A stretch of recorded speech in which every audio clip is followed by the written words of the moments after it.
Hi guys, we are here to read chapter 23 of Because of Winn-Dixie. And last time we read, they were at a party in Gloria's backyard and it started pouring rain. So let's see how they handle this problem. Here we go. Chapter 23. Save the sandwiches, Gloria Dump yelled to me. Save the punch. I got my dog pictures, screamed Sweetie Pie. She went running around, tearing them off the trees and the chairs. Don't worry, she kept shouting. I got 'em.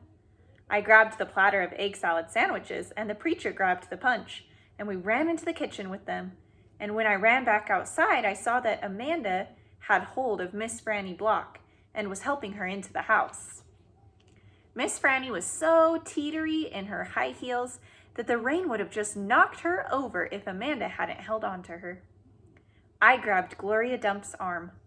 I'm all right, she said, but she put her hand on my arm and held on to me tight. I looked around the garden before we left. All the crepe paper was melted and the candles were out, and then I saw Otis. He was standing there by his jar of pickles, looking down at his feet. Otis, I hollered at him over the rain. Come on, we're going inside. When we got in the kitchen, Amanda and Miss Franny were laughing and shaking themselves like dogs. What a downpour, said Miss Franny. Wasn't that something? That came right out of nowhere, said the preacher. Woo-wee, said Gloria. Dog, squawked Gertrude. I looked at her. She was sitting right on the kitchen table. The thunder was really booming and cracking. Oh no, I said. I looked around the kitchen. Don't worry, said Sweetie Pie. I saved them dog pictures. I got 'em all right here. She waved around her wad of magazine pages. But where's Winn-Dixie? I shouted. I forgot about him. I was just thinking about the party and I forgot all about Winn-Dixie. I forgot about protecting him from the thunder. Now, Opal, the preacher said, he's probably right out in the yard, hiding underneath a chair. Come on, you and I will go look. Hold on, said Gloria Dump. Let me get you a flashlight and some umbrellas. But I didn't want to wait. I went running out into the yard. I looked under all the chairs and around all the bushes and the trees. I called his name really loud. I felt like crying. It was my fault. I was supposed to hold on to him, and I forgot.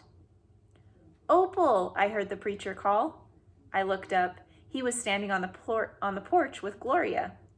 And Dunlap and Stevie Dewberry were standing there too. Your guests are here, the preacher said. I don't care, I hollered. Come on up here, Gloria Dump said, her voice all hard and serious. She shone her flashlight out at me. I walked up onto the porch and she handed me the flashlight. Tell these boys hello, she said. Tell them you are glad that they came and that you will be right back just as soon as you find your dog. Hello, I said. Thank you for coming. I just got to find Winn-Dixie and then I'll be right back. Stevie stared at me with his mouth wide open. You want me to help? Dunlap asked. I shook my head and I tried not to cry. Come here, child, Gloria Dump said. She reached for me and pulled me close to her and whispered in my ear. There ain't no way you can hold on to something that wants to go, you understand? You can only love what you got while you got it. She squeezed me hard. Good luck now, she called, as me and the preacher stepped off the porch and out into the rain. Good luck, Miss Franny called from the kitchen. That dog ain't lost, I heard Sweetie Pie holler to someone inside. That dog's too smart to get lost. I turned around and looked back, and the last thing I saw was the porch light shining on Dunlap Dewberry's bald head. It made me sad, him standing on Gloria's porch, his bald head glowing. Dunlap saw me looking and he raised up his hand and waved at me, but I didn't wave back. Chapter 24. Me and the preacher started walking and calling Winn-Dixie's name. I was glad it was raining so hard because it made it easy to cry. I cried and cried and cried, and the whole time I was calling for Winn-Dixie. Winn-Dixie, I screamed. Winn-Dixie, the preacher shouted. And then he whistled loud and long. But Winn-Dixie did not show up.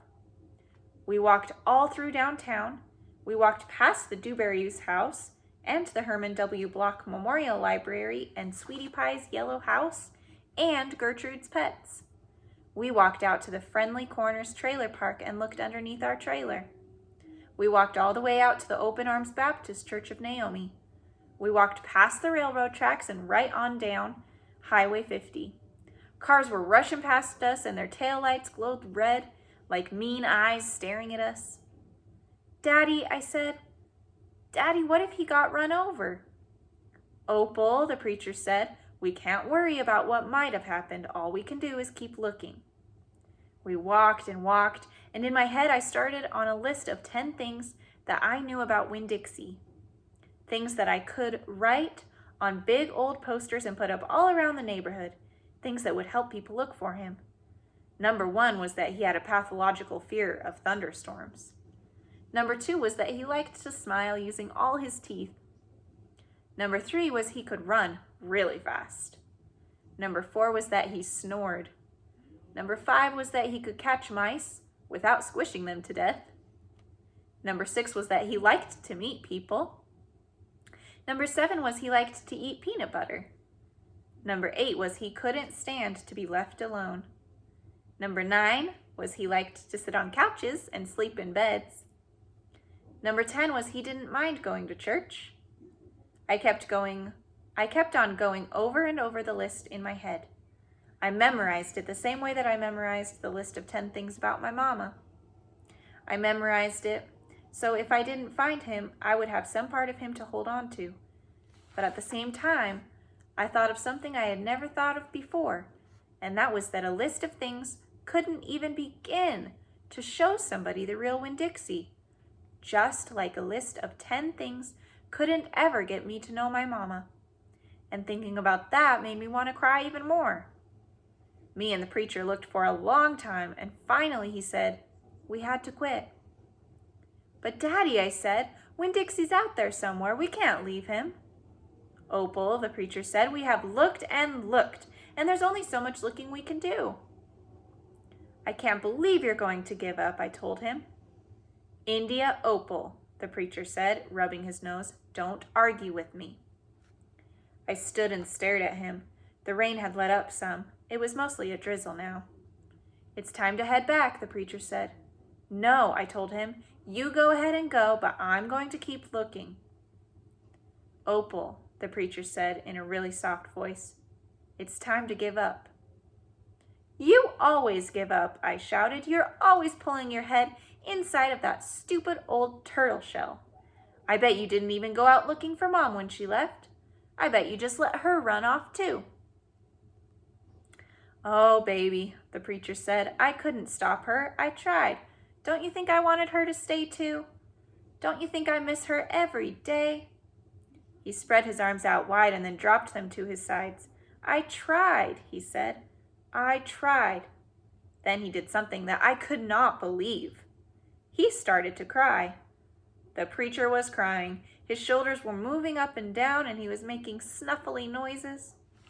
And don't believe that losing Winn-Dixie doesn't upset me as much as it does you, he said. I love that dog. I love him too. Daddy, I said. I went and wrapped my arms around his waist. He was crying so hard he was shaking. It's all right, I told him. It's okay. Shh, I said to him like he was a scared little kid. Everything will be okay. We stood there hugging and rocking back and forth, and after a while, the preacher stopped shaking, and I still held on to him. And I finally got the nerve to ask him the question that I wanted to ask. Do you think that she's ever going to come back? I whispered. No, the preacher said. No, I don't. I've hoped and prayed and dreamed about it for years, but I don't think she's coming back. Gloria says that you can't hold on to anything, that you can only love what you've got while you've got it. She's right, the preacher said. Gloria Dump is right. But I'm not ready to let Winn-Dixie go, I said.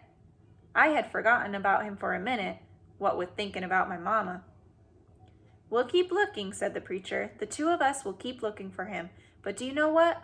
I just realized something, Opal. When I told you that your mom took everything with her, I forgot one very important thing that she left behind. What? I asked. You, he said. Thank God your mama left me you. And he hugged me tighter. I'm glad I've got you too, I told him. And I meant it. I took hold of his hand, and we started walking back into town, calling and whistling for Winn-Dixie the whole way. Now we're on chapter 25, and I think, let me see, to double check. Yeah, I think we're going to finish it tomorrow because we only have 2 chapters left. We're almost done. So go ahead and answer those couple of questions that you have about our chapters today that we just read in Winn-Dixie. And we'll come back tomorrow and finish it up and see what happens. I really hope that they find Winn-Dixie. What do you think? Do you think that they will? I'll ask you that on your questions today. Okay, bye.